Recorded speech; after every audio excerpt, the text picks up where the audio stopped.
Morning student of class 10th। Welcome to STVP online Hindi classes.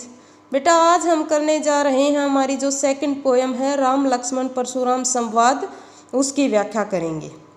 Ram Lakshman Parshuram संवाद तुलसीदास जी द्वारा रचित है। तुलसीदास जी भक्तिकालीन कवियों में बहुत प्रसिद्ध कवि रहे हैं। ये राम भक्ति धारा के सगुण भक्ति धारा के कवि थे।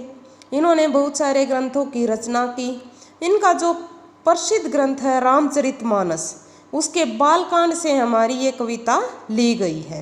बालकांड का एक अंश है। ये बात उस समय की है जब श्री राम जी और लक्ष्मण गुरु विश्वामित्र के साथ सीता स्वयंवर में पहुंच जाते हैं और वहां पर श्री राम ने जो शिव धनुष है उसको तोड़ दिया है। और शिव धनुष को तोड़ देने के पश्चात परशुराम बहुत क्रोधित हैं और क्रोध भरी ये बातें उनको कह रहे हैं। तब राम उनको शांत करने का प्रयास करते हैं, लेकिन दूसरी तरफ जो लक्ष्मण हैं उनका स्वभाव बहुत क्रोधी स्वभाव के वो हैं और अपने क्रोधी स्वभाव के होने के कारण वो परशुराम के क्रोध को और भी अधिक भड़का देते हैं। तो इस अंश में, बालकांड के इस अंश में राम लक्ष्मण परशुराम के संवाद को दर्शाया गया है। आओ हम इसका जो पहला पद्यांश है उसकी व्याख्या करें। नाथ शंभुधनु भंज निहारा, होई केहू एक दास तुम्हारा। यहाँ पर भगवान श्री राम जी परशुराम के क्रोध को शांत करते हुए कहते हैं कि हे नाथ, शिव धनुष को तोड़ने वाला आपका ही कोई सेवक, आपका ही कोई दास होगा। ऐसो का है कहिन किन मोही, सुनी रिसाए बोले मुनि कोही। श्री राम जी के ऐसे वचन सुनकर परशुराम बहुत अधिक गुस्से में हो जाते हैं और अत्यधिक गुस्से में भरकर वो ये बातें कहते हैं। सेवकू सो जो करे सेवकाई, अरि करनी करी करही लड़ाई। वो कहते हैं कि सेवक तो वह होता है जो सेवा करता है और शत्रु के साथ तो हमेशा लड़ाई, हमेशा उसके साथ तो युद्ध ही करना पड़ता है।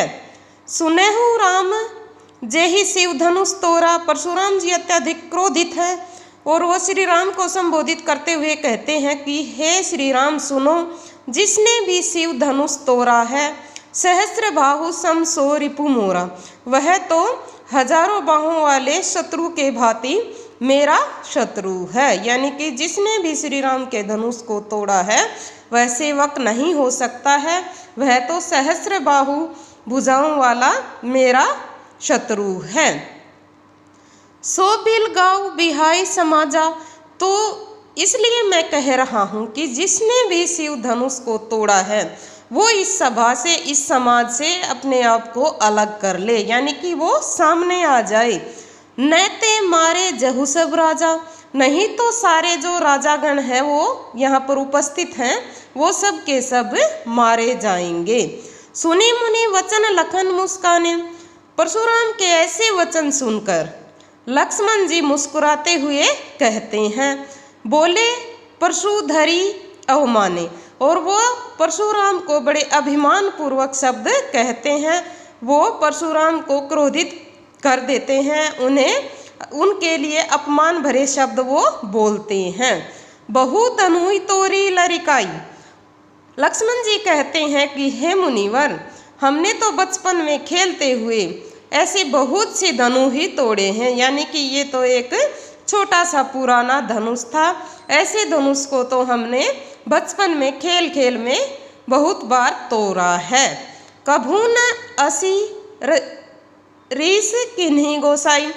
हे स्वामी, तब तो आपने कभी भी इस पर कोई क्रोध नहीं किया, यानी कि बचपन में हमने ऐसे बहुत सारे धनुष तोड़े हैं और उन धनुषों के तोड़ने पर तो आप कभी भी गुस्सा नहीं हुए। यही धनु पर ममता कही है तुम, तो फिर इस धनुष पर आप इतना प्यार क्यों दिखा रहे हैं? इसी धनुष से आप की इतनी ममता क्यों दिखाई दे रही है? सुनी रिसाई कहे भृगुकुल के तुम। और लक्ष्मण की इस प्रकार की बातें सुनकर जो भृगुवंश के मुनि परशुराम जी हैं वो और भी अधिक क्रोधित, रिसाई मीन्स क्रोधित, और भी अधिक क्रोधित हो जाते हैं और वो क्रोध में भरकर लक्ष्मण को कहते हैं, हे नृप बालक कालबस बोलत तो ही न संभार। वो कह रहे हैं कि हे राजा के बालक, हे राजकुमार, तुम काल के बस होकर यानी कि मृत्यु के देवता यमराज के बस में होकर यह सब बोल रहे हो और अपने आप को संभाल नहीं पा रहे हो। धनु ही सम तिरुपुरारी धनु विदित सकल संसारा। तुम ऐसे धनुष को धनु ही कह रहे हो जो भगवान शिव जी का धनुष है। यह सारा संसार जानता है कि भगवान शिव का यह धनुष कितना प्रसिद्ध धनुष है और इस धनुष को धनु ही कहकर तुम न केवल मेरा बल्कि मेरे पूजनीय शिव का भी अपमान कर रहे हो। इस प्रकार हमारा ये जो फर्स्ट स्टैंजा है उसकी व्याख्या हमने की। तो इसमें क्या देखा हमने? इसमें हमने देखा कि राम, लक्ष्मण और परशुराम का जो संवाद है, इसमें राम तो यहाँ पर परशुराम के क्रोध को शांत करने की कोशिश करते हैं अपने शीतल वचनों से, लेकिन दूसरी तरफ जो लक्ष्मण जी हैं वो क्या कर रहे हैं? लक्ष्मण जी परशुराम के क्रोध को और भी अधिक भड़का रहे हैं। तो इसका विशेष क्या हो जाएगा बेटा? इसका विशेष हो जाएगा तुलसीदास ने अवधी भाषा में यह रचना लिखी है जो रामचरितमानस के बालकांड से ली गई है। भाषा कौन सी हो गई? अवधी भाषा है। तद्भव शब्दावली की यहाँ पर अधिकता है, वीर रस का प्रयोग हुआ है, अनुप्रास अलंकार है, इसके साथ साथ अतिशोक्ति अलंकार भी इस पूरे ही संवाद में हमें देखने को मिलता है। ओज गुण है, चौपाई दोहा चौपाई छंद है।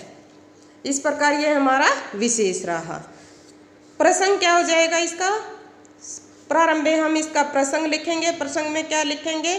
प्रस्तुत पद्यांश हमारी हिंदी की पाठ्य पुस्तक क्षितिज भाग 2 में संकलित राम लक्ष्मण परशुराम संवाद शीर्षक पाठ से लिया गया है।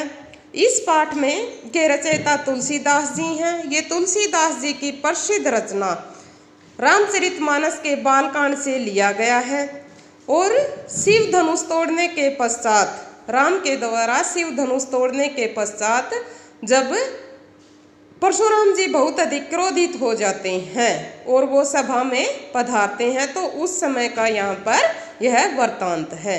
व्याख्या हमने पहले की। प्रारंभ में हम इसका प्रसंग लिखेंगे, फिर व्याख्या और फिर विशेष। विशेष में एक बार फिर बताती हूँ। विशेष में अवधी भाषा है, वीर रस है, दोहा चौपाई छंद है, अनुप्रास और अतिशोक्ति अलंकार है, तत्सम तद्भव शब्दावली है। उम्मीद है आपको ये पद्यांश समझ में आया होगा। Thank you and have a nice day.